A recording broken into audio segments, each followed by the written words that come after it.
Well, and this is, and one of the things about Star Wars that is interesting and kind of separates it from a show that is not entirely, but primarily focused on a naturalistic perspective like Star Trek, which is instantly why Star Wars wins in which show is better. It's because Star Wars has a seemingly supernatural element, although maybe we could talk about that later.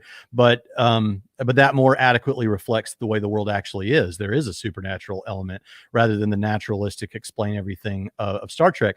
And so Star Wars not only is more like Christianity in at least that minor way in that it has something supernatural, but also Lucas clearly borrowed from a variety of world religions. Everybody knows that. There's obviously Eastern stuff in there, like the Brahmin being like the Force and those sorts of things. But of course, at least in the prequels, we have what appears to be a virgin birth because of the Force. That's so right. I mean, there's I have to interrupt you, Tim. Isn't it funny that Braxton looks like we've invited a Star Wars scholar? I mean, you know way too much about the background, bro. It's like this is pretty intense right now. But go ahead. I'm sorry. No, that's pretty much it. Is just I've made that point many times. Is that one of the things I actually didn't like about the prequels, and I'm a defender of the prequels. I think people trash the prequels way too much and far too easily. Not to say that there aren't parts of it that we don't like or that we can't take issue with, but one of the things I didn't like about it is I think that in trying to explain the Force in some kind of a naturalistic way with the midichlorians actually detracted from what was great about one of the great things about it, which is that there seems to be this supernatural element. It may have been you, Eli, or someone telling me something that maybe is in the expanded universe that Disney may have decided to get rid of or to keep. They seem to be willy-nilly about doing that. But somebody told me it could be that the midichlorians are not actually the ones causing the power of the Force, but are simply attracted to the Force and therefore are strong. There's more of them in a person with whom the Force is strong, like moths on a flame or something. But I didn't actually introduce myself, but I'm Braxton Hunter. I run Trinity Radio, and that's really all that matters, I guess. After he's exercised his expertise in Star Wars-ology, he's like, by the way, I'm Braxton. Much like the Mandalorian busting into a cantina, sitting everyone down, and then introducing himself. You did a good job there. You jumped right in. I was like, okay, all right, we're doing this right now. He knows his stuff. That's good. And I want to explore a little bit of what you said there with regards to some of the religious background there. But before we start, so Tim said that his favorite character was the Mandalorian, or at least he's becoming his favorite character. That was going to be my next question, but since you gave it away early, that's completely fine. So I'm going to ask you a question, Tim, and then maybe Braxton can let us know who his favorite character is and why, and then I'll share mine.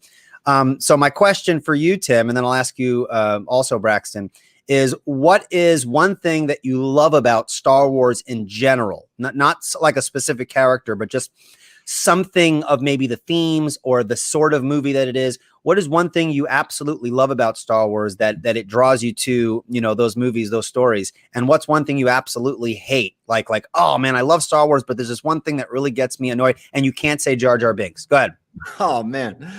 Yeah. So what I love about Star Wars would just, the classic story of good and evil. It gets good and evil right.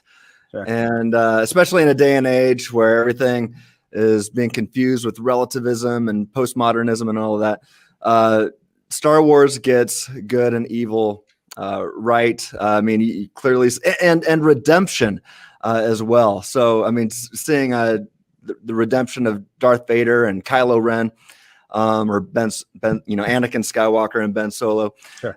Seeing their stories, so good and evil and redemption in general, along with, as what Braxton already said, a supernatural element to the stories. That's what I love the most about them, I think. Okay. All right. And Braxton, who's your favorite character? Without question, Han Solo. Mm-hmm. Okay. All right. So I was a big Harrison Ford fan growing up. Sure. Indiana Jones. In fact, I probably prefer Indiana Jones to Han Solo, even though I'm a huge Star Wars fan. Although in many ways that's the same character set in a different setting. Right. Yep. And so Han is my favorite. And what I love about Star Wars in general is, and it sounds like me and Tim are on the same page here, is yeah, so one of the things that used to be true, so you have these stories that kind of serve as the myths of a particular society or culture. And if you read there's a great Oxford published book by I forget the guy's first name. The last name is Hunter. He's not related to me, but something Hunter. And it's called How to Change a Culture or How to Change the World or something like that.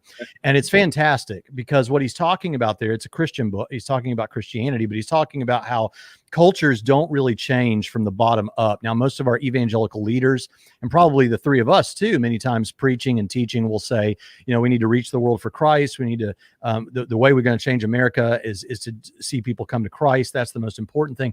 And of course, for our personal evangelistic strategies, that is the most important thing. But cultures really change from the top down more than they change from the bottom up. That's why it is that the majority of middle America didn't want biological evolution taught in the classroom, but yet it's taught in the classroom in their county. Why is that? Because these things change from the top down. The majority of Americans were not on board with same-sex marriage, but it changes from the top down because the people that are making the entertainment, the music, the policies, those kind of people are the ones who really impact and shape a culture. And so all that to say, we have these cultural myths. And Star Wars is one of our most beloved cultural myths. We all grew up with it, at least people from our generation and younger, and maybe even a couple of generations older than us and younger. They grew up on Star Wars. And so as a result of that, it becomes a part of how we look at the world, even though we would never think about that. So, and what Tim said is absolutely right. So you had the good side, the dark side.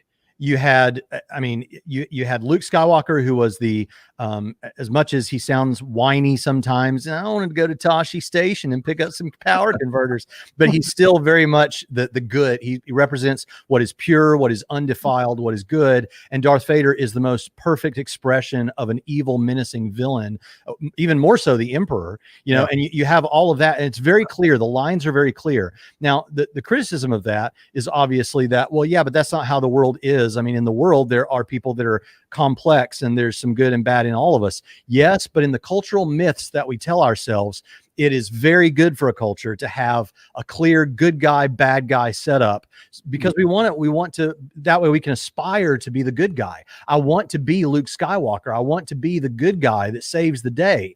And I don't want to be the bad guy. And so that's very, very important. And I'll hush after this, but I feel like we have to take offering now. We're about to get this like crazy. Yeah.